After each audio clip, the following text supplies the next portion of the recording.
Sir ये second osteoporosis course चल रहा है, एग्जैक्टली किसके लिए है, क्या है? हाँ, ऑस्टियोपोरोसिस का मतलब होता है कि हड्डियों की कमजोरी।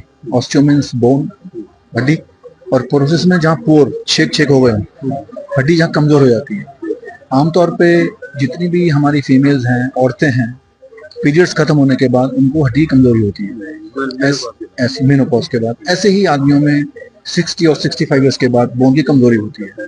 अगर हम उस पर ध्यान ना दें तो हमें बहुत सारे फ्रैक्चर्स देखने को मिलते हैं हड्डी कमजोरी की वजह से, और वो फ्रैक्चर बहुत बड़ा एक कारण है आगे की जिंदगी को खराब करने में।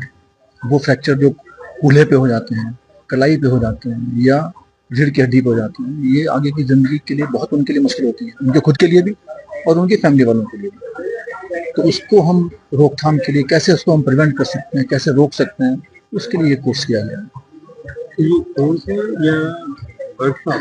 ये अभी अगर ये कोर्स है ये जैसे जैसे एज बढ़ती जाती है, आजकल मेडिकल ट्रीटमेंट एडवांस होने की वजह से लॉन्जिविटी बढ़ गई है। मीन सर्वाइवल 85-89 तक तो हड्डियां कमजोर होती हैं। हड्डियां कमजोर होने की वजह से फ्रैक्चर्स के चांसेस बढ़ जाते हैं, और क्योंकि और एसोसिएटेड प्रॉब्लम्स भी हो जाती है। और ये कोर्स जो ऑर्थोपेडिक सर्जन्स को एजुकेट करने के लिए है, उनसे समझने के लिए है, उनको बताने के लिए कि हमें कैसे इसको प्रिवेंट करना है। सिर्फ दवाई नहीं, और बहुत सारी चीजें हैं।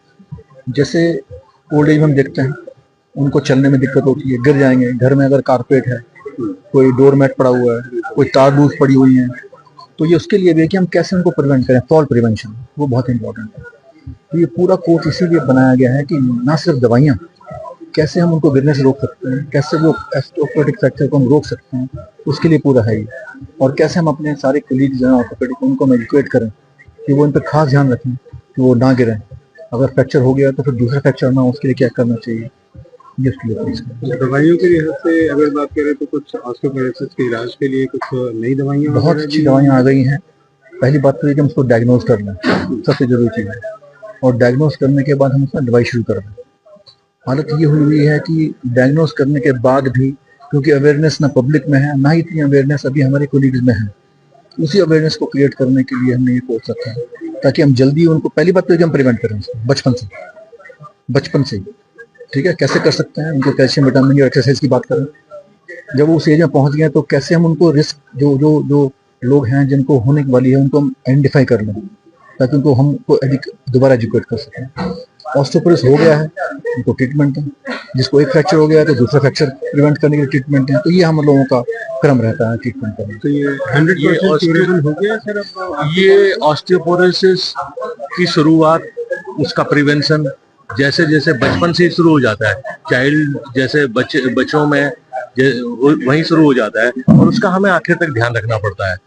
इसका ट्रीटमेंट पॉसिबल है, क्योर तो नहीं कह सकते हम कि क्योर पॉसिबल है, बट अगर इसे कंट्रोल में रखा जाए तो इससे होने वाली जो परेशानियां हैं, जो फ्रैक्चर्स हैं, उनसे बचा जा सकता है। और ये जो कोर्स हम कर रहे हैं, ये नेशनल लेवल का कोर्स है। दिल्ली से भी डॉक्टर्स हैं और दिल्ली के बाहर से भी डॉक्टर्स हैं। तो ये नेशनल लेवल का कोर्स है, और इस पे हमारे डॉक्टर राजीव जैन कोर्स को डायरेक्टर हैं।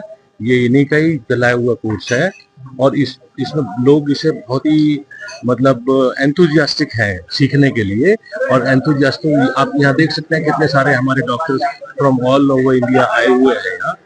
तो इसी पे ही इसका एक प्रयास है इसमें, किस तरीके से हम इस जो होने वाला ऑस्टियोपोरोसिस को एक साइलेंट किलर की तरह से माना जाता है। जैसे जैसे एज बढ़ती जाती है, ये एक ऐसी बीमारी है जो चुपचाप आपके शरीर को खाती रहती है और प्रॉब्लम क्रिएट करती रहती है। तो उसी के लिए ये सारी चीज, और ये कोर्स हमने लास्ट ईयर शुरू किया था और हर साल करेंगे जितना भी ज्यादा। कौन बैनर करते हैं इसको? दिल्ली ऑर्थोपेडिक एसोसिएशन, चेयरमैन इस कोर्स के ये थे, डायरेक्टर मैं था। तो हम लोग दोनों और हमारी पूरी टीम ये देखती है कि हम इसको कैसे अच्छे से हर साल बना सकते हैं।